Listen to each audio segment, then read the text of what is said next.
자, 우리 여배분들과 다시 한번 인사하겠습니다. 오늘 정말 잘 오셨습니다. 자, 은혜 받기 원합니다. 예, 감사합니다. 여러분 죄송합니다. 제가 이제 여러분들이랑 찬양을 할 때 이렇게 뭔가 신바람이 나게 목소리가 나와야 되는데 벌써 목소리부터 뭔가 이렇게 뭔가 답답하고 걸리시죠? 그래서 오늘 찬양하시느라 고생 많으셨어요. 제가 이제 성대에 원래 여러분 아시는 것처럼 문제가 있어서 이렇게 두 개가 이렇게 만나야 되는데 한쪽은 제가 너무 사용해가지고 이제 움직이지 않고 한쪽이 비정상적으로 활동이 더 많이 하게 돼가지고 하나가 두 개 몫을 하는데요. 이제 거기에 좀 염증이 생겼다고 하더라고요, 병원에. 그래가지고 이제 열심히 치료하고 있는데요. 아마 주일 예배 때는 이제 다 나았겠죠? 예, 기도해 주시고, 그리고 저의 여러 가지 연약함에도 불구하고 성령께서 역사하셔서 여러분 마음 가운데 뜨거운 감동으로 역사하시게 되시기를 주님의 이름으로 축복합니다. 성경에는 어부였던 제자들이 주님을 만나는 장면이 크게 두 가지가 나오는데요. 자, 먼저 첫 번째로 누가복음 5장을 보면 고기 잡던 어부들이 예수를 만나면서 그 신분이 완전히 변화되는 내용이 담겨져 있습니다. 자, 이들은 이 만남을 통해서 더 이상 고기 잡는 어부가 아니라 무엇을 낚는 어부로 거듭나게 되죠? 네, 사람 낚는 어부로 거듭나게 되는데요. 자, 바로 이것이 제1의 만남이라고 할 수 있습니다. 자, 그런가 하면 오늘 우리가 읽은 이 본문을 보면 예수께서 큰 낙심과 실망에 사로잡힌 제자들을 만나주시는 장면이 나오는데요. 사실 예수님의 제자들은요, 그분께서 십자가에 매달려 돌아가시는 장면을 목격하면서 그야말로 고통스러운 시간을 보낼 수밖에 없었는데요. 자, 일단 자신들이 사랑하던 선생님이 끔찍하게 돌아가시는 장면을 지켜보는 것 자체가 쉽지 않게 느껴질 수 있고요. 자, 또한 바로 이 과정에서 예수를 철저히 외면하고 부인할 수밖에 없었으니 큰 상처가 될 수밖에 없는 것이죠. 자, 그런데 예수께서 바로 이런 제자들에게 친히 찾아오사 다시 회복시켜 주시고 치유해 주시는 이야기가 제2의 만남이라고 할 수 있습니다. 자, 그런데 겉으로 볼 때 바로 이 두 만남이 거의 비슷한 내용으로 되어 있지만, 자, 그럼에도 불구하고 이 성경을 꼼꼼히 묵상해 보면 이 두 장면이 미묘한 차이가 있는데요. 자, 그것은 크게 두 가지입니다. 자, 먼저 첫 번째로 누가복음 5장을 보면 자신을 찾아온 예수님 앞에서 베드로가 이런 태도를 보입니다. 주여, 나를 떠나소서, 나는 죄인이로소이다. 자, 베드로가 예수님을 만날 생각이 있어요, 없어요? 못 만나겠는 거예요. 하느님, 저는 만날 자격이 없으니 저에게서 떠나시옵소서. 자, 그런데 오늘 우리가 읽은 본문을 보면 정반대의 태도가 나오는데요. 이 7절 후반부를 보니까 베드로가 육지에서 자신에게 조언해 주신 분이 예수라는 것을 알고 겉옷을 두른 채 어디로 뛰어들었다고 하죠? 바다로 뛰어내리는 장면이 있습니다. 그러니까 사실 엄연히 따졌을 때 누가복음 5장에서보다 지금 베드로가 예수를 만나 뵙기 훨씬 더 민망한 상황일 수 있었거든요. 왜냐하면 그는 지금 다 굴기 전에 예수님을 몇 번이나 부인했어요? 3번이나 부인할 정도로 예수님께 큰 죄를 지었기 때문입니다. 자, 그러나 그럼에도 불구하고 베드로가 바다에 뛰어들어 예수를 만나러 갔다라는 것은 지금 베드로의 심령에 그리스도를 향한 열망과 갈급함이 이전보다 훨씬 더 커졌다라는 것을 의미합니다. 자, 그런가 하면 또 한 가지 차이가 있는데요. 누가복음 5장에서는요, 제자들이 물고기를 엄청나게 잡자 그물이 어떻게 되죠? 찢어졌다고 하는데요. 자, 그런데 이번에는 물고기를 아무리 많이 잡았어도 그물이 찢어졌어요? 안 찢어졌어요? 안 찢어졌어요. 자, 이것도 역시 굉장히 중요한 것을 상징하는데요. 자, 지금의 제자들은 이전보다 훨씬 더 성숙하고 성장했다라는 것을 함의한다고 볼 수 있는데요. 자, 그러니까 앞으로의 제자들은 주님의 일을 위해서 더 크게 쓰임받게 될 뿐 아니라 더 큰 일을 행하게 될 것을 암시한다라는 것입니다. 자, 저는 바로 이런 흐름들을 보면서 누가복음 5장에 나오는 제1 만남을요, 불신앙자가 신앙자로 거듭나는 사건이라고 해석하고요. 자, 또한 본문에 나오는 제2의 만남은 신앙자가 사명자로 거듭내는 장면으로 생각을 합니다. 자, 이른바 예수 믿는 우리들은요, 예수 그리스도를 인격적으로 만남으로써 신앙자가 되는 것도 중요하지만 더 나아가서는 사명자로서의 삶을 살아야 한다는 것입니다. 자, 우리 한번 따라해 보겠습니다. 불신앙자였던 우리들은 신앙자가 되어야 하고, 신앙자였던 우리들은 사명자가 되어야 한다. 자, 그래서일까요? 부활하신 예수님께서는요, 상처받은 제자들에게 숯불에 맛있는 떡과 생선을 구워주셨더니 매우 의미심장한 말씀을 하시는데요. 자, 우리 다 같이 15절부터 17절을 천천히 한번 읽어볼게요. 먼저 15절 시작. 그들이 조반 먹은 후에 예수께서 시몬 베드로에게 이르시되 요한의 아들 시몬아 내가 이 사람들보다 더 사랑하느냐 하시니 내가 주님을 사랑하는 줄 주님께서 아시나이다. 이르시되 내 어린 양을 먹이라 하시고. 자, 예수를 사랑하는 자는 무엇을 해야 된다고 하죠? 어린 양을 먹여야 된다고 합니다. 그러니까 여기서 먹여야 한다는 것은 사료를 주다, 풀을 뜯어먹게 하다, 돌보다 이런 내용이 담겨져 있어요. 자, 계속해서 16절도 함께 읽어보겠습니다. 시작. 또 두 번째 이르시되 요한의 아들 시몬아 네가 나를 사랑하느냐 하시니 이르되 주님 그러하나이다. 내가 주님을 사랑하는 줄 주님께서 아시나이다. 이르시되 내 양을 치라 하시고. 자, 마찬가지로 예수를 사랑하는 자는 어린 양을 어떻게 해야 된다고 하죠? 쳐야 된다고 하는데 여기서 친다라는 것은 돌보다, 지키다라는 의미가 담겨져 있어요. 자, 우리 마지막으로 17절도 함께 읽어보겠습니다. 시작. 세 번째 이르시되 요한의 아들 시몬아 네가 나를 사랑하느냐 하시니 주께서 세 번째 내가 나를 사랑하시냐 하심으로 베드로가 근심하여 이르되 주님 모든 것을 아시오매 내가 주님을 사랑하시는 줄을 주님께서 아시나이다. 예수께서 이르시되 내 양을 먹이라. 자, 이번에도 예수를 사랑하는 자는 어린 양을 먹여야 된다고 하시는데요. 그러니까 예수께서 거듭해서 내가 나를 아끼고 사랑한다면 내가 남기고 가는 어린 양들을 잘 돌보고 먹이고 지키기 위해서 노력하라고 권면하시는 것입니다. 자, 말씀을 준비하다가 곰곰이 생각해 보았더니요, 저도 아주 오랫동안 주님을 향한 저의 사랑을 증명하기 위해서 나름대로 많은 노력을 해왔던 것 같은데요. 자, 일단 전도사 시절부터 얻는 살림에 쪼개서 헌금 생활도 참 열심히 하고요. 자, 주위에 어려운 학생들이 있으면 제가 이 얼마나 번다고 이 손을 펴서 남들을 돕기도 하고요. 야, 얼마나 그리고 또 대장 노릇을 많이 했는지 어린 학생들 한 5명, 6명 데리고 가도 계산은 누가 해요? 제가 하는 그 전도사님 찬스 뭐 그런 것들을 굉장히 많이 했던 것 같아요. 자, 그리고요, 또요, 내가 주님을 사랑한다라는 것을 드러내기 위해서 남들보다 이왕이면 기도할 때 제일 마지막까지 기도하는 버릇이 있었는데요. 그렇게 마지막까지 기도하는 그 이유는요, 사실은 주님 앞에 내가 이렇게 기도를 많이 한다라는 것을 인정받기 위해서도 있지만 주변의 사람들에게 내가 기도 많이 한다라는 것을 좀 드러내기 위해서 그랬던 것 같기도 합니다. 자, 그래서 저는 이런 습관 때문에 가는 곳곳마다 열정 있는 전도사님, 사역자라는 이야기를 꽤나 많이 듣곤 했는데요. 하지만 이제 와서 생각해보면 그 당시에 저의 충성에는 결정적인 것이 하나 빠져 있었던 것 같은데요. 이른바 주님께서 당신의 어린 양을 먹이고 입히는 것을 그 무엇보다 기뻐하신다는 사실을 머리로는 알았지만 가슴 깊이는 깨닫지 못했다라는 것입니다. 자, 그러니까 내 자신이 얼마나 주님을 아끼고 사랑하며 남들보다 탁월한 사역자라는 것을 증명하려고만 했지 내 주변에 있는 한 영혼을 향한 진심을 갖지는 못했다라는 것이죠. 자, 그런데 어느 순간이 되니까 이것을 주님께서 깨닫게 해주시더라고요. 자, 네가 지금 이렇게 시흥 지역에 교회를 세운 이유는 그 무엇보다 내 양을 먹이고 지키고 돌보기 위함이다. 네가 지금 이렇게 매 예배 시간마다 말씀을 전하는 이유는 그 무엇보다 내 양을 먹이고 지키고 돌보기 위함이다.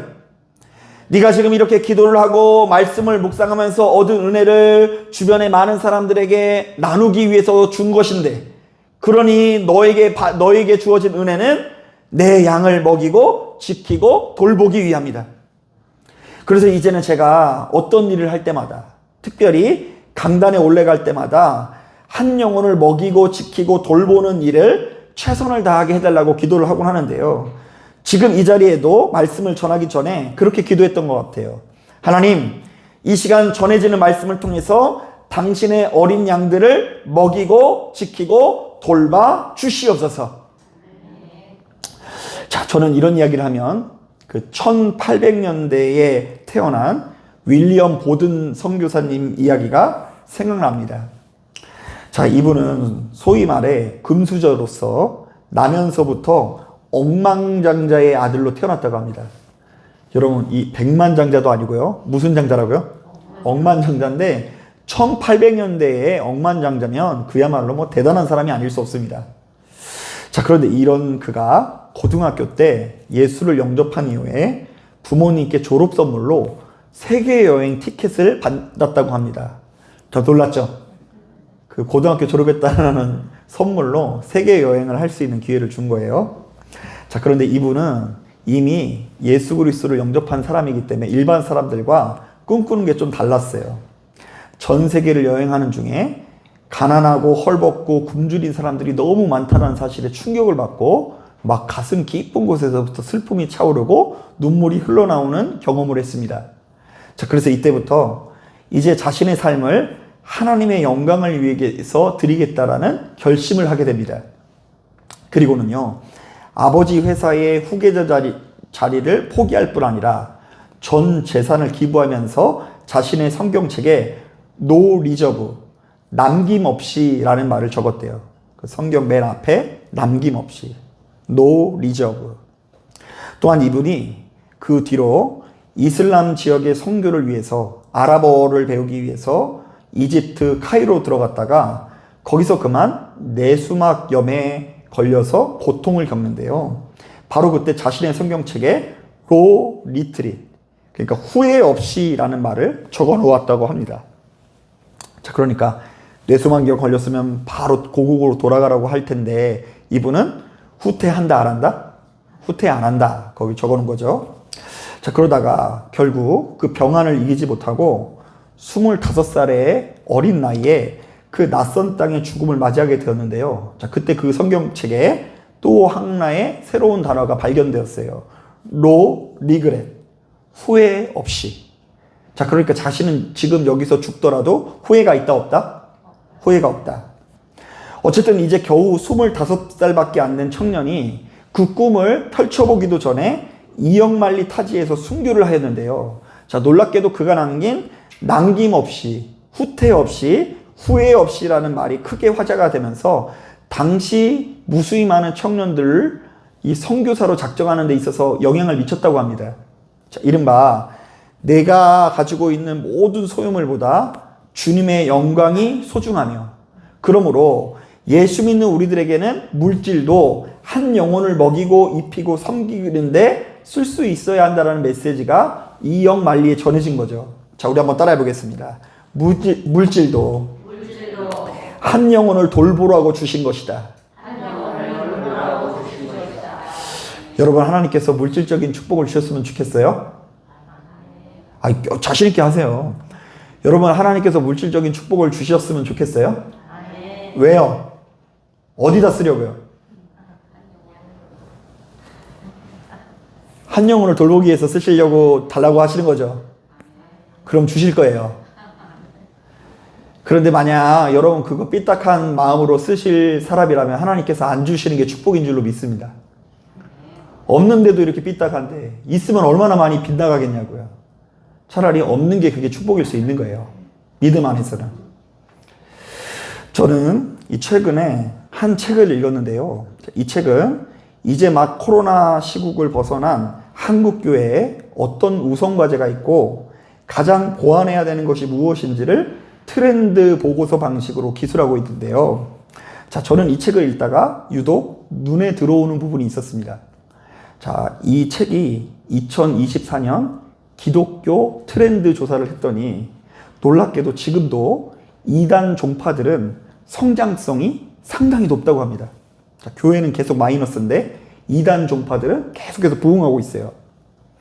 자, 안타깝게도 이들은 누가 보더라도 잘못된 교리, 복음을 가지고 있는데도 불구하고 한 영혼을 향한 그야말로 엄청난 헌신과 봉사와 충성이 있다고 합니다.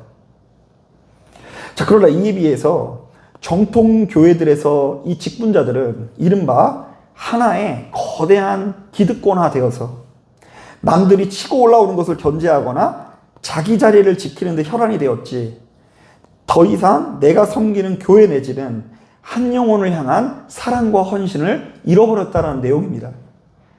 이거 굉장히 뼈아픈 내용이에요. 직분을 뭐하러 받느냐, 어차피 헌신하지 않고 그냥 그 자리 차지하고 지켜나면서 주변 사람들 치고 올라오는 거 그거 견제하려고만 했지, 이 교회를 살찌우기 위해서, 한 영혼이 살아나기 위해서 이 직분 제도라는 것이 어떤 역할을 하고 있느냐에 대한 뼈아픈 이야기를 하고 있는 거예요. 자, 만약 그렇다고 한다면 오늘날 이 시대에도 주님께서 또다시 찾아와서 이렇게 말씀하실 거예요. 아무개야, 네가 나를 사랑하느냐? 그렇다면 나의 양을 먹이라. 아무개야, 네가 나를 사랑하느냐? 그렇다면 나의 양을 치라. 아무개야, 네가 나를 사랑하느냐? 그렇다면 나의 양을 먹이라.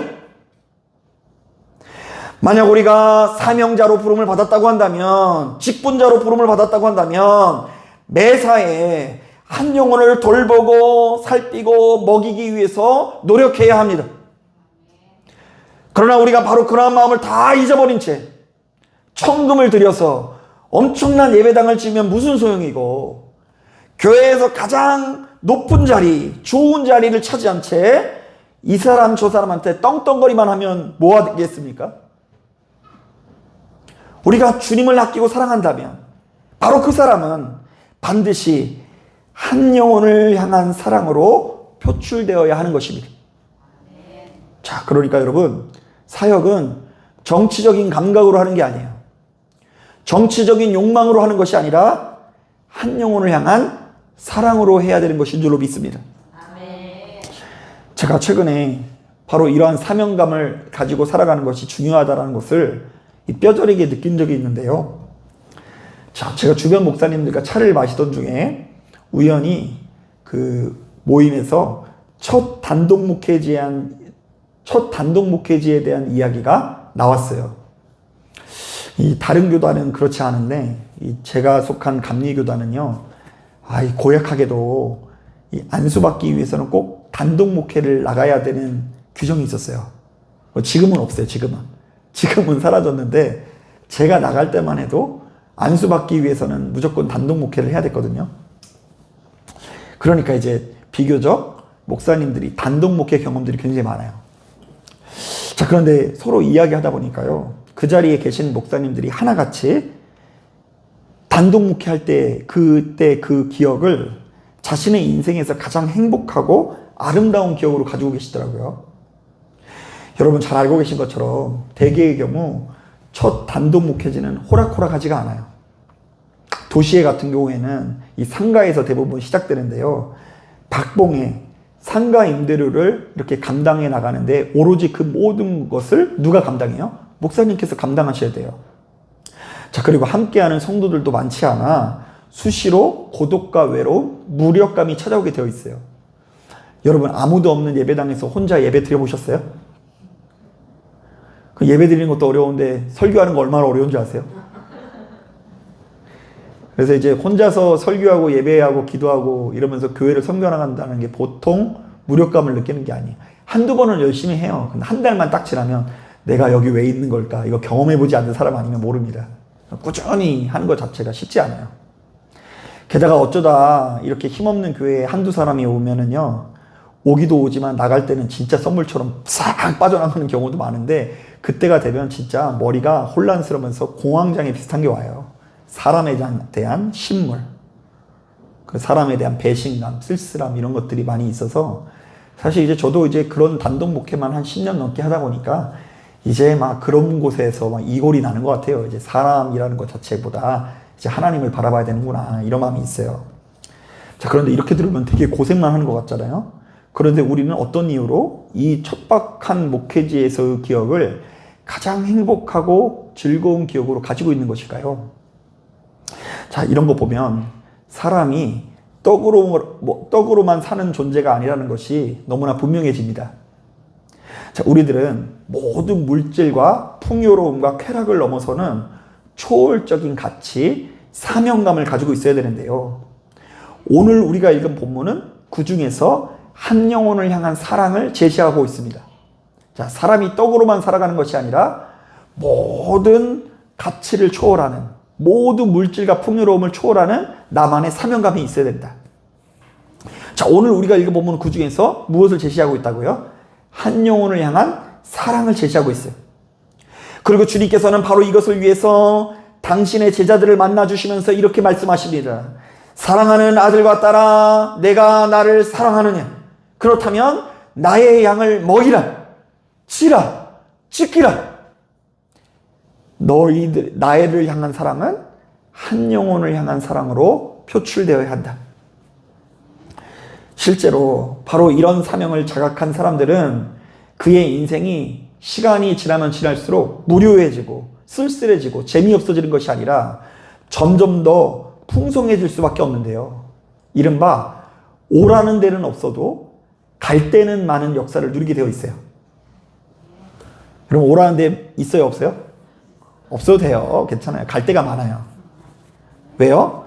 내 주변에 있는 모든 사람들이 다 주께서 맡겨주신 한 영혼이니 바로 이들을 먹이고 입히려나 얼마나 바쁜지 모릅니다. 가만히 보면 우리 인간은 자신의 삶을 이끌어가는 초월적인 가치, 초월적인 사명감이 없으면 그 인생이 금세 시들시들해지고 쉽사리 건조해질 수밖에 없거든요. 여러분, 매일 나가는 직장, 매일 나갈 땐 지긋하잖아요. 지긋지긋하잖아요. 그죠? 막상 그런데 그 지긋지긋한 직장을 때려치고 나면 인생이 마냥 행복할 것 같나요? 우리 아이들 막 키우는 거 너무 힘들고 괴롭잖아요. 그죠? 그래 빨리 컸으면 좋겠는데 이 아이들이 막상 다 커가지고 나가가지고 밥 해줄 사람이 없으면 우리 어머님들 흰머리 더 는다면서요. 여러분, 이렇듯 우리는 맨날 놀고 먹기만 해도 쉽사리 허망해지고요. 맨날 TV만 틀어놓고 그것을 채널을 돌려봤자 그 내용이 다 그 내용이라서 실증이 나서 금방 재미없어지기 일쑤입니다. 자, 그런데 사명에 이끌린 사람은 그 안에서 주께서 주신 평안과 기쁨이 계속돼서 공급될 수밖에 없는데요. 자신의 자녀들을 보고도 그저 내 새끼로만 대우하는 것이 아니라 주께서 주신 한 영으로 대우하면서 속으로는 매사에 축복의 사역을 벌리고 있고요. 설령 자신의 배우자들이 말을 들어먹지 않아도 주님께서 보내신 한 영으로 대우하면서 그야말로 어금니를 꽉 깨문다, 안 깨문다? 예. 어금니를 꽉 깨물면서 대우하기 마련이고, 또 이 자리에서 말씀을 전하는 목사님 목소리가 좀 안 좋은 것 같으면 아이고 안쓰럽다 이런 마음을 들으면서 조금 기도 좀 해주실까요? 네, 그렇게 마음을 써주는 것도 귀한 사명인 줄로 믿습니다. 그런 점에서 저는 이 자리에 계신 분들 보면 참 놀라울 때가 참 많이 있습니다.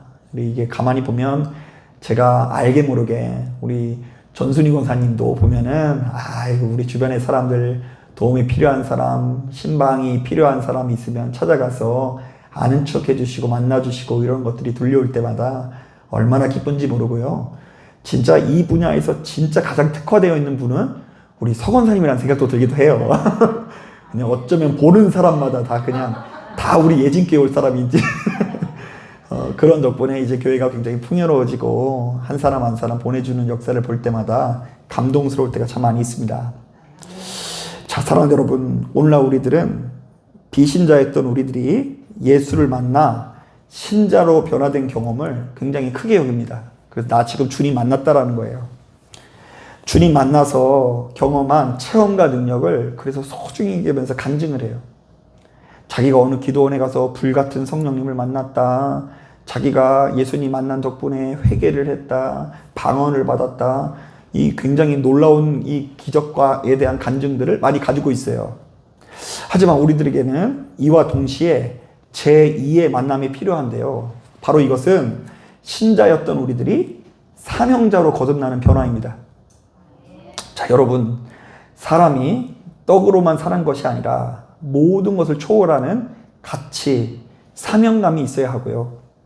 바로 그 사명을 잃지 않고 간직할 때에 비로소 은혜와 기쁨이 꺼지지 않는 삶을 살 수 있습니다.